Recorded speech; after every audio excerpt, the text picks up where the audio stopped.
risolti i problemi tecnici, la società civile ha pochi mezzi perché le risorse sono dirottate verso l'alimentazione di religioni come la cattolica che succhiano una quantità di risorse incredibili, come adesso vi mostrerò. Se volete, c'è un sito che si chiama, vedete scritto, I costi della Chiesa, dove potete vedere in maniera molto più dettagliata di quanto non farò io adesso, ma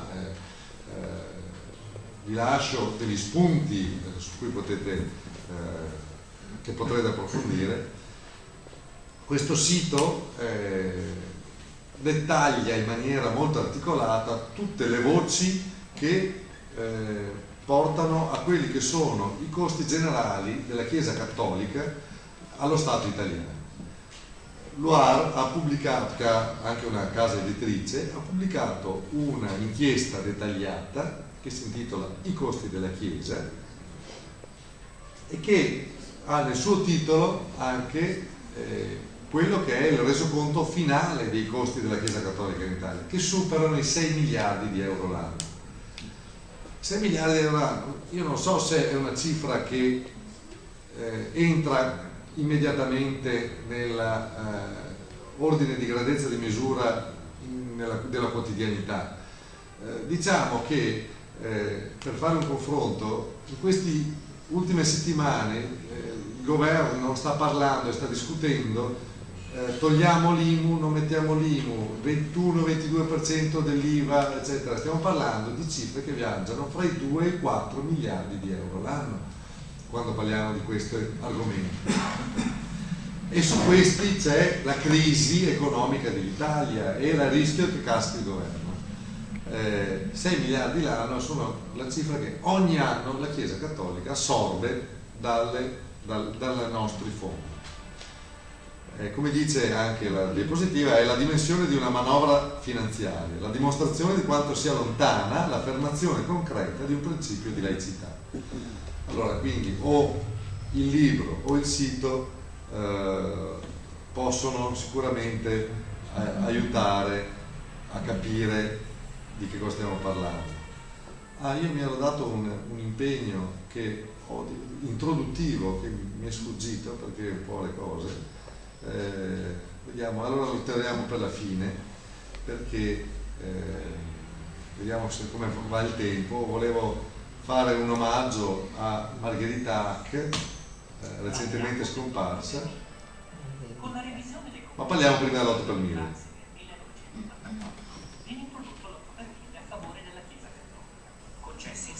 Anche ad altre confessioni religiose. Nel solo periodo compreso tra il 1990 e il 2008, l'8 per 1000 è cresciuto da 398 milioni a 1 miliardo di euro. All'atto della dichiarazione annuale dei redditi, il 34,5% degli italiani sceglie di destinare l'8 per 1000 alla Chiesa Cattolica, il 4% allo Stato, l'1% agli altri possibili beneficiari.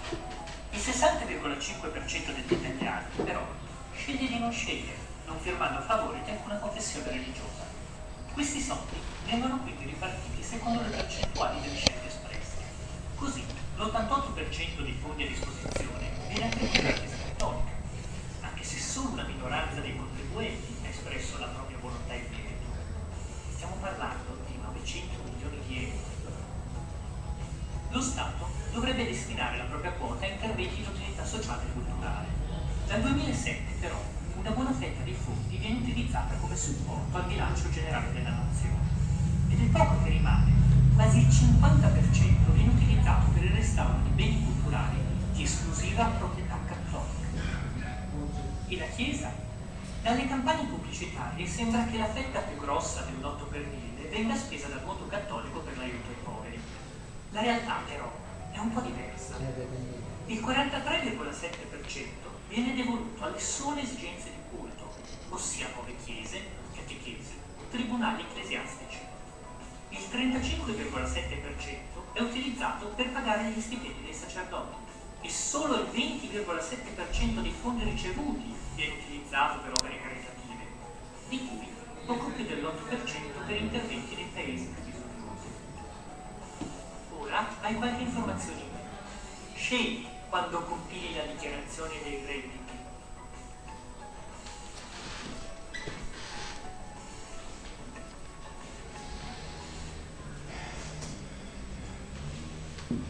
Allora, ho voluto far vedere questo filmato, che è un filmato prodotto dall'UAR, perché mi sono reso conto che anche fra le persone informate spesso non c'è chiarezza su com'è il meccanismo dell'8 per 1000, perché è un meccanismo alquanto perverso, inventato dal buon Tremonti nell'84, che permette un drenaggio di soldi pubblici indipendentemente dalle scelte espresse dai cittadini. Vale a dire che molte persone credono che se io non firmo l'8 per 1000 in realtà non do i soldi a nessuno, o forse li lascio allo Stato. In realtà queste quote non espresse vengono ripartite. Ecco che, come diceva il filmato, anche se solo poco più del 40%, una minoranza, firma per la Chiesa Cattolica, in realtà la Chiesa Cattolica riceve oltre l'80% dei fondi dell'8 per 1000. Quindi fra i costi della Chiesa la quota dell'8 per 1000 è una quota forse la principale. Un'altra quota importantissima di soldi che vanno a finire nelle casse della Chiesa passa attraverso l'insegnamento della religione cattolica nelle scuole, attraverso il pagamento degli stipendi degli insegnanti di religione cattolica, perché qui esce un altro miliardo abbondante di euro per pagare questi soldi. Perché esiste la religione cattolica? Esiste perché esiste il concordato. Nelle modifiche concordatarie dell'84 la formula viene trasformata così rispetto alla precedente. Prima c'era la religione cattolica da cui bisognava chiedere l'esenzione se non si voleva partecipare. La Repubblica Italiana, riconoscendo il valore della cultura religiosa e tenendo conto che i principi del cattolicesimo fanno parte del patrimonio storico del popolo italiano, continuerà ad assicurare, nel quadro delle finalità della scuola, l'insegnamento della religione cattolica nelle scuole pubbliche non universitarie di ogni ordine e grado. Apparentemente un progresso, nei fatti l'insegnamento della religione cattolica è stato esteso anche alle scuole materne, dove prima non c'era, e non solo con 2 ore alla settimana rispetto all'1 ora alla settimana. In che cosa consiste? Intanto molti dicono: ma dopo tutto cosa si fa nell'ora di religione a scuola? Si fa un po' di morale, si fa un po' di etica, si fa un po' di storia di religione, si fa un po' di cultura generale. No, signore. Un protocollo addizionale del concordato sancisce che l'insegnamento della religione cattolica è impartito in conformità della dottrina della Chiesa. È chiaro quindi che l'ora di religione serve esclusivamente alla Chiesa cattolica per insegnare la propria religione, cosa che potrebbe e dovrebbe fare nelle proprie parrocchie. Lo Stato è talmente escluso da questo insegnamento che lo stesso ex ministro per l'istruzione Berlinguer, in un'intervista a Famiglia Cristiana, ha sostenuto di non sapere bene che cosa effettivamente si insegna durante le lezioni. Senza contare che, dal mio punto di vista, se qualcuno viene a sostenere e dire: ma io faccio il liceo, lo so benissimo, io faccio le medie, io sono un ragazzo, il prete non ci fa catechismo, ci racconta tutt'altro. Beh, insomma, se voi foste in un liceo e l'insegnante di matematica, il vostro figlio vi venisse a dire: l'insegnante di matematica non ci fa matematica, ci fa qualsiasi altra cosa ma non ci fa matematica, allora che cavolo fa? Cioè, se è lì per fare quello che prevedono i programmi, è pagato per quello, in realtà è pagato, se entriamo nei dettagli apriamo un altro vaso di Pandora, perché nelle discriminazioni dell'insegnamento gli insegnanti di religione sono gli unici che hanno degli scatti di anzianità che sono stati bloccati per gli insegnanti di altre materie. E non dimentichiamo che se una volta che gli insegnanti di religione, grazie alla decisione del ministro Gelmini dell'ultimo governo, sono stati assunti in maniera a tempo indeterminato, ma siccome devono avere l'approvazione della curia, se per caso la curia, un insegnante di religione divorzia, la curia non lo considera più adatto a insegnare la religione cattolica, gli dice basta, niente, non è che lo Stato se ne può liberare, resta come insegnante in carico dello Stato, lo Stato deve continuare a pagarlo, lo passerà a fare, che so io, l'insegnante in base alle sue referenze farà l'insegnante di italiano, di scienze, di quello che sarà, ma sempre è stato assunto come scelto dalla curia, e quindi come, che vuol dire che insomma è una situazione estremamente perversa, e direi che proprio con la laicità, per ricordare un po' il nostro argomento, non ha niente a che fare. Padova da questo punto di vista, a parte che a Padova è nato Loire, quindi è un posto privilegiato, ma a Padova c'è un tribunale che ha emesso una sentenza che almeno ha sancito l'obbligo di attivare l'ora alternativa. L'ora alternativa è un diritto e ogni scuola è obbligata a garantirla. In realtà chiunque abbia dei figli a cui è cercato di far fare l'ora alternativa dovrebbe sapere, saprà le difficoltà che trova davanti, che si manifestano attraverso impedimenti burocratici, fastidi, ma che cosa la faglia da fare, dopo tutto che cosa ti costa, eccetera eccetera.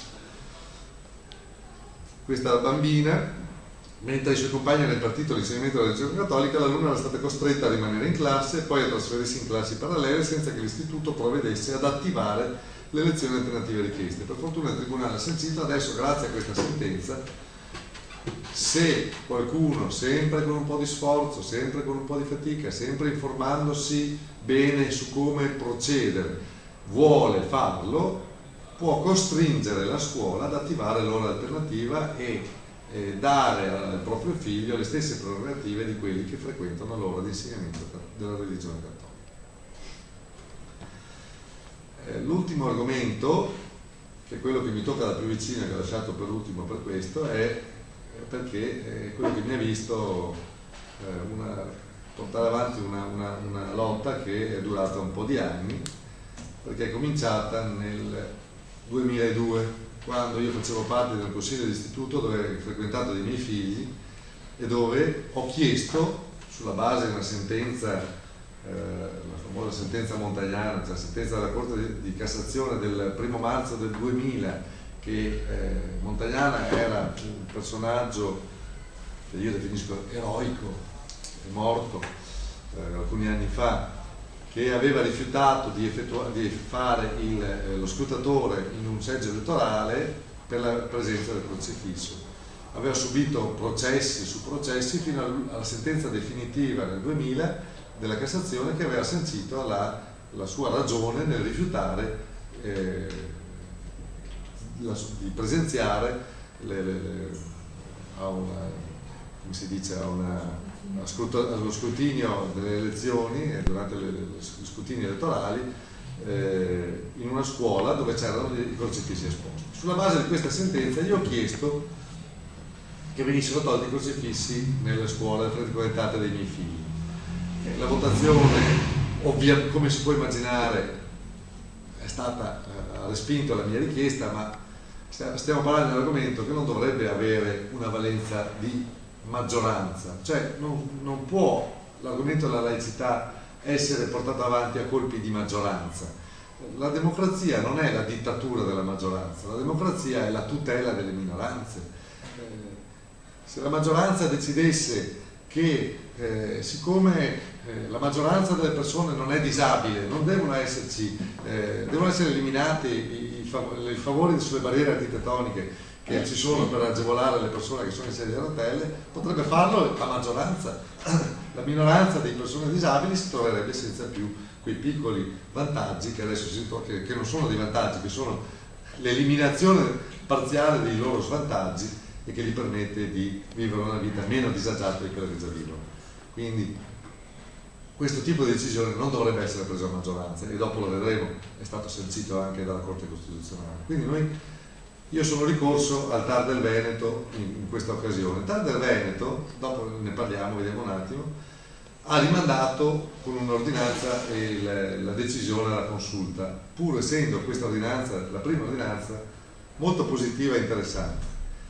La consulta, dopo vedremo, ha rimandato indietro al TAR questa decisione. Il TAR ha dato una sentenza che ci ha visti perdenti, per cui siamo ricorsi al Consiglio di Stato. Il Consiglio di Stato ha fatto una sentenza che ci ha sconfitti e siamo ricorsi alla Corte Europea dei Diritti dell'Uomo, la quale nel 3 novembre 2009 la sentenza della CEDU ci ha dato finalmente ragione con una sentenza unanime, ma anche la CEDU ha un tribunale d'appello, la sentenza della Gran Camera ha dato delle motivazioni che poi adesso vedremo. Su questa vicenda sono stati pubblicati dei libri. Fra il ricorso al TAR e la Corte Costituzionale è stato pubblicato un insieme di saggi che si intitolava La laicità crocifissa, che prospettavano cosa ci si aspettava dalla sentenza della Corte Costituzionale, e poco prima della sentenza definitiva della CEDU è uscito un altro libro di Sergio Luzzatto che si intitolava Il crocifisso di Stato, molto interessante, ve lo consiglio.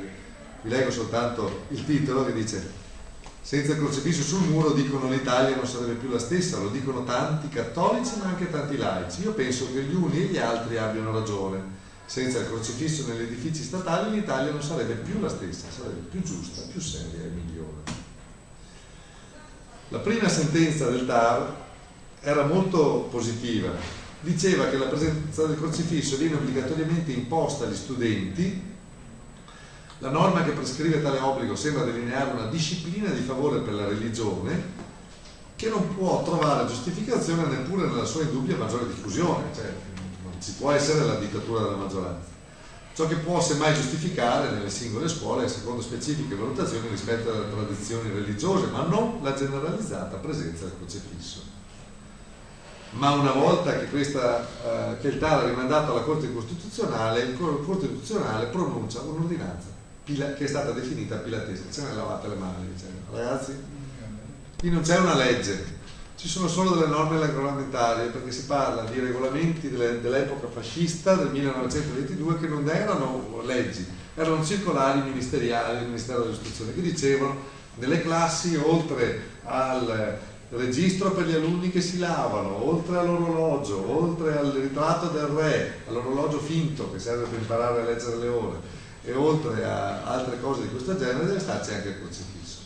Siccome non ne sono leggi ma sono norme regolamentari, noi non ci possiamo pronunciare, quindi rimandiamo la palla al TAR, questa volta su 3 giudici ne ha cambiati 2 rispetto alla sentenza precedente. E questa volta cosa dice? Il crocifisso è simbolo di un'evoluzione storica e culturale, simbolo di libertà e uguaglianza, dignità umana, e quindi simbolo di laicità dello Stato. Il crocifisso è un simbolo di laicità dello Stato. Benissimo. Talmente assurda questa cosa che noi ricorriamo al Consiglio di Stato, ma cosa dice il Consiglio di Stato? Non è una suppellettile, non è un oggetto di culto, no, non è un oggetto, è un simbolo idoneo a esprimere la laicità dello Stato. È ribadito il concetto, siamo tutti d'accordo. Allora vediamo cosa dice la CEDU, perché la sentenza della CEDU il 3 novembre del 2009 era un gioiellino, approvata all'unanimità dei giudici, i 7 giudici che componevano la Corte, all'unanimità, nessuno contrario. Dice che lo Stato è obbligato ad astenersi dall'imporre credenze nei luoghi in cui le persone sono dipendenti da lui e anche nei luoghi in cui le persone sono particolarmente vulnerabili, pensiamo anche alle carceri per esempio, o agli ospedali. La scolarizzazione dei bambini rappresenta un settore particolarmente sensibile, perché in questo caso il potere vincolante dello Stato è imposto ad animi a cui manca ancora la capacità critica che permette di prendere distanza rispetto al messaggio derivante da una scelta preferenziale espressa dallo Stato in materia religiosa.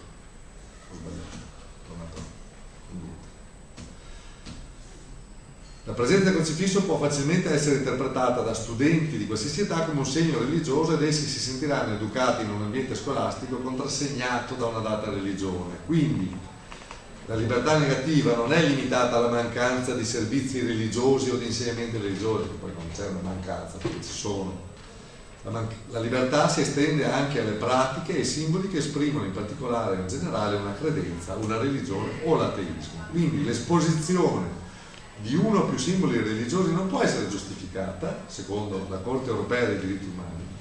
Il rispetto delle convinzioni dei genitori in materia di educazione deve tenere conto del rispetto delle convinzioni degli altri genitori.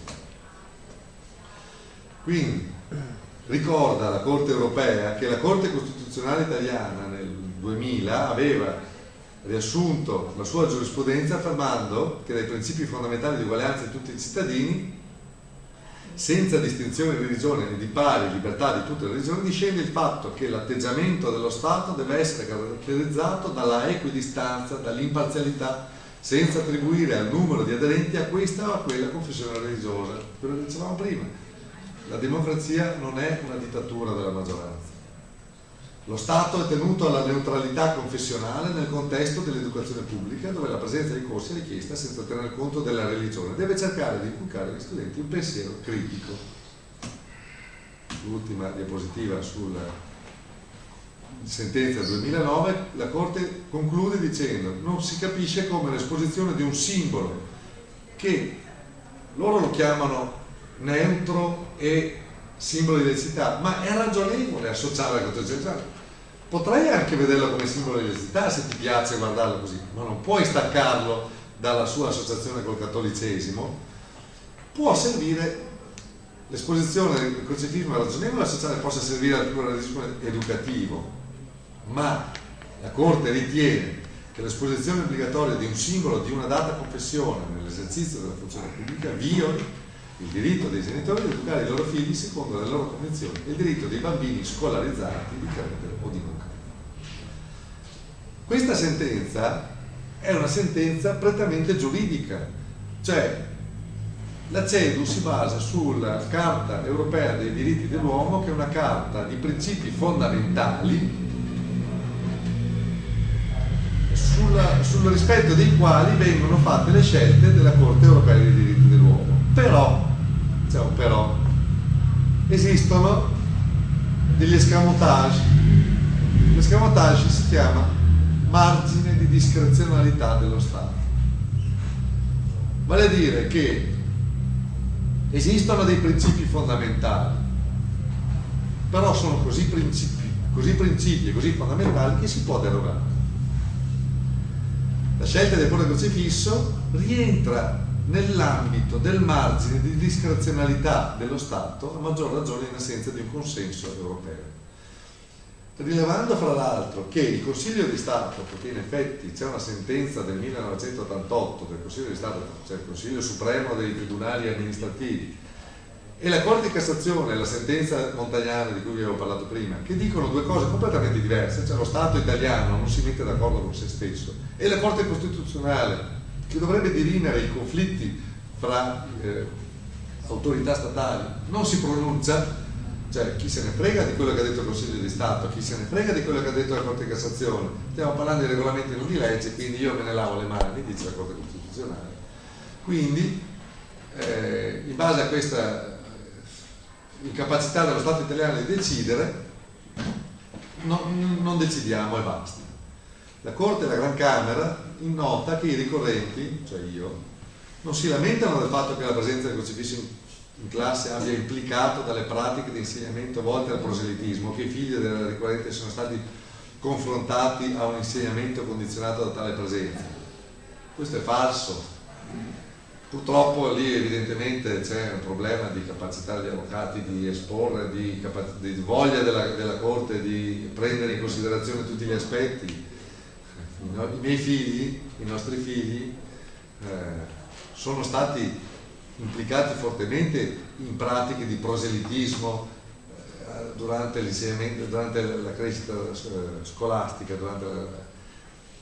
che non sono state enfatizzate perché non sembrava che fosse necessario. È stato approfittato dalla Corte del fatto che non fosse stato enfatizzato questo aspetto. Adesso il prossimo che ricorrerà saprà che dovrà tener conto anche di queste cose. La Corte Europea sottolinea altresì che un crocifisso apposto a un muro, e questa è la più bella, è un simbolo essenzialmente passivo. la cui influenza sugli alunni non può essere paragonata a un discorso didattico alla partecipazione alle attività religiose. Il bello è che la Chiesa Cattolica e i clericali sbandierano la sentenza della Gran Camera come una vittoria. In realtà la Gran Camera, per riuscire a fargli vincere, gli ha detto che quel simbolo non vale un tubo, è passivo, non ha nessuna importanza, non pesa, non ha valore, è un simbolo senza valore. Quindi per riuscire a vincere la loro battaglia i clericali hanno dovuto togliere valore al loro simbolo. È chiaro che dal punto di vista giuridico formale hanno vinto, dal punto di vista simbolico, credo che Sergio potrà enfatizzare questo aspetto più avanti, è una sconfitta clamorosa. Vittoria del Pirro la mia, insomma. Qual è la forza degli argomenti della sentenza della Gran Camera? Sono argomenti poco convincenti per apoditticità e affastellamento di elementi presi alla rinfusa e valutati all'ingrosso. Io sto riprendendo le valutazioni di giuristi importanti che hanno valutato la sentenza della Gran Camera. Non si chiarisce perché in qual senso il simbolo avrebbe carattere passivo e si dovrebbe come minimo fare un esempio di che cos'è un simbolo attivo per poter dare forza agli argomenti. E il criterio numerico di maggioranza, la famosa dittatura della maggioranza di cui parlavamo prima, bollato definitivamente dalla nostra Corte Costituzionale, ritorna in auge nella giurisprudenza. Hanno ragione perché sono di più. Siccome la maggioranza ha deciso così, bisogna mettersela. La causa è finita? Beh, in Italia non c'è una giurisprudenza univoca. Con la scuola forse potremmo considerarla finita, anche se probabilmente se qualcuno volesse potrebbe trovare margini per fare altri ricorsi, però ci sono anche tribunali, ospedali, carceri. Rimane spazio all'obiezione di coscienza. Davanti a un simbolo imposto dovrebbe spettare a chi lo impone motivare quella scelta e non a chi lo subisce motivare la sua obiezione. Insomma, sull'obiezione di coscienza potremmo aprire un'altra serata. E sappiamo cosa significa obiezione di coscienza con la legge 194, con l'aborto, svuotata da un 80% di ginecologi che obiettano nei nostri ospedali, che si possono permettere di obiettare. Non si capisce perché allora a questo punto non si possa fare obiezione di coscienza anche al contrario, cioè in questo caso. La prevalenza dell'obiezione sarebbe una sicura garanzia del rispetto dei diritti dei dissenzienti e un utile compromesso rispetto alla tutela dei diritti della maggioranza. Io via la chiusura ho finito il mio tempo. Anche la Corte diceva, o vari interventi hanno detto, ma allora questi vogliono la parete bianca? Oppure abbiamo un simbolo universale che potrebbe sostituire il crocifisso? In un intervento successivo alla sentenza della Corte del 2009, Vittorio Sgarbi, con la sua solita veemenza, è intervenuto insultandomi pesantemente e chiedendo a questi imbecilli di atei, dice ma se ci fosse sul crocifisso del Mantegna voi cosa fareste? Vi mettereste lì a togliere anche quello? È un'opera d'arte. L'opera d'arte, io ho un grande rispetto per l'opera d'arte. Se invece di un crocifisso del Mantegna ci fosse un meraviglioso espressione universale di un impressionista come Gustave Courbet, voglio dire, l'Origine du Monde è un quadro che è famoso e che credo che potrebbe essere considerato un simbolo universale senza nessun problema, anche se mi rendo conto che può avere una valenza alquanto provocatoria. Loire potrebbe chiedere di mettere il proprio simbolo. Io so che quando vado in giro ogni tanto a fare delle conferenze magari sulle medicine alternative che mi invitavano, mi sono trovato a dover lavorare in queste condizioni e questo era il modo in cui... Ce l'hai là la croce al tuo fianco, sì.